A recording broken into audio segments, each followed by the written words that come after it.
भारतीय परंपराओं में शीतला अष्टमी का त्योहार बहुत ही महत्वपूर्ण त्योहार है। इस दिन माता शीतला की पूजा की जाती है। शीतला अष्टमी को बसोड़ा पूजा के नाम से भी जाना जाता है। ऐसी धार्मिक मान्यताएं हैं कि शीतला माता की पूजा करने से chicken pox, small pox, measles सहित कई बीमारियों से छुटकारा मिलता है। इसके अलावा शीतला माता की सच्चे मन से आराधना करने से मनुष्य को रोगों और कष्टों से भी मुक्ति मिलती है। माँ दुर्गा के अनेक रूपों में से एक है शीतला माता। शीतला अष्टमी को बसौड़ा भी कहा जाता है। माता शीतला को आरोग्य और शीतलता की प्रदाता माना जाता है। माता शीतला की पूजा करने से सुख समृद्धि का वरदान प्राप्त होता है। ऐसी मान्यता है कि जो भी भक्त माता शीतला की सच्चे मन से और पूरे विधि विधान से उपासना करता है, उसके सारे कष्ट दूर हो जाते हैं।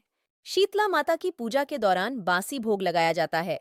इसका कारण यह है कि शीतला अष्टमी के दिन घर में चूल्हा नहीं जलता है, इसीलिए एक दिन पहले ही भोजन बनाकर तैयार कर लिया जाता है और दूसरे दिन महिलाएं सुबह जल्दी उठकर शीतला माता की पूजा करती हैं। इसके बाद मां को बासी भोजन यानी शीतला सप्तमी के दिन बनाए भोजन का भोग लगाया जाता है और घर के सभी सदस्य भी बासी भोजन ही खाते हैं। ऐसी मान्यताएं हैं कि शीतला माता की पूजा के दिन ताजे खाने का सेवन और गर्म पानी से स्नान नहीं करना चाहिए। माता शीतला की आराधना करने वाले यानी शीतला अष्टमी के दिन उपासक को सुबह जल्दी उठकर स्नान करना चाहिए। इसके बाद साफ सुथरे नारंगी रंग के वस्त्र धारण करना चाहिए। इसके बाद पूजा करने के लिए 2 थालियां सजाएं। एक थाली में दही, रोटी, नमक पारे, पुआ, मठरी, बाजरा और सतमी के दिन बने मीठे चावल रखें। वहीं दूसरी थाली में आटे से बना दीपक रखें। रोली, वस्त्र, अक्षत, सिक्का, मेहंदी रखें और ठंडे पानी से भरा लोटा रखें। मंदिर में शीतला माता की पूजा करके और थाली में रखा भोग चढ़ाए। इसके अलावा नीम के पेड़ पर जल चढ़ाएं। शीतला अष्टमी की कथा। पौराणिक कथा के अनुसार एक बार वृद्ध महिला ने अपनी 2 बहुओं के साथ शीतला माता का व्रत किया।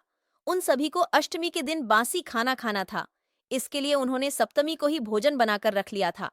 लेकिन बहुओं को बासी भोजन नहीं करना था, क्योंकि उन्हें कुछ समय पहले ही संतान हुई थी। उन्हें बासी भोजन करने पर बीमार होने का डर था। उन्हें डर था कि अगर ऐसा हुआ तो उनकी संतान भी बीमार हो जाएगी। दोनों ने बासी भोजन ग्रहण किए बिना अपनी सास के साथ माता की पूजा की।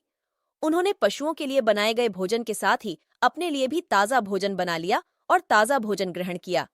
जब सास ने उन दोनों से बासी भोजन करने को कहा तो वह टाल मटोल करने लगी।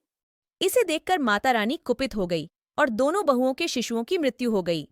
जब उनके ताजा भोजन करने की बात उनकी सास को पता चली तो उसने दोनों को घर से बाहर निकाल दिया। दोनों अपने बच्चों के शवों को लिए रास्ते पर जा रही थी। तभी वे एक बरगद के पेड़ के नीचे आराम करने के लिए रुकी। इसके नीचे पहले से ही ओरी और शीतला नामक 2 बहनें बैठी थीं।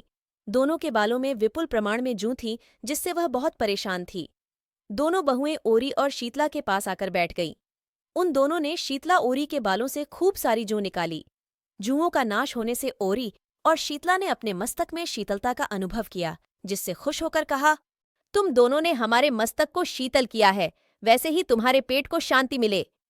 दोनों बहुएं एक साथ बोली कि पेट का दिया हुआ ही लेकर हम मारी मारी भटक रही हैं, लेकिन शीतला माता के दर्शन हुए ही नहीं। शीतला ने कहा कि तुम दोनों पापिनी हो, दुष्ट हो, दुराचारिणी हो, तुम्हारा तो मुंह देखने भी योग्य नहीं है। शीतला, अष्टमी के दिन ठंडा भोजन करने के बदले तुम दोनों ने गर्म भोजन कर लिया था। यह सुनते ही बहुओं ने शीतला माता को पहचान लिया। देवरानी जेठानी ने दोनों ने माताओं का वंदन किया और गिड़गिड़ाते हुए कहा कि हम तो भोली भाली हैं और अनजाने में हमने ताजा गरम खाना खा लिया था। हम आपके प्रभाव को नहीं जानती थीं। आप हम दोनों को क्षमा करें। हम कभी भी ऐसी गलती नहीं दोहराएंगे। उनके पश्चाताप भरे वचनों को सुनकर माताएं प्रसन्न हुईं और मृतक बालकों को जीवित कर दिया। इसके बाद दोनों बहुएं खुशी खुशी गांव लौट आईं। गांव के लोगों ने जाना कि दोनों बहुओं को शीतला माता के साक्षात दर्शन हुए, तो दोनों का धूमधाम से स्वागत करके गांव में प्रवेश करवाया। तभी से माता शीतला के व्रत का और अधिक महत्व बढ़ गया है।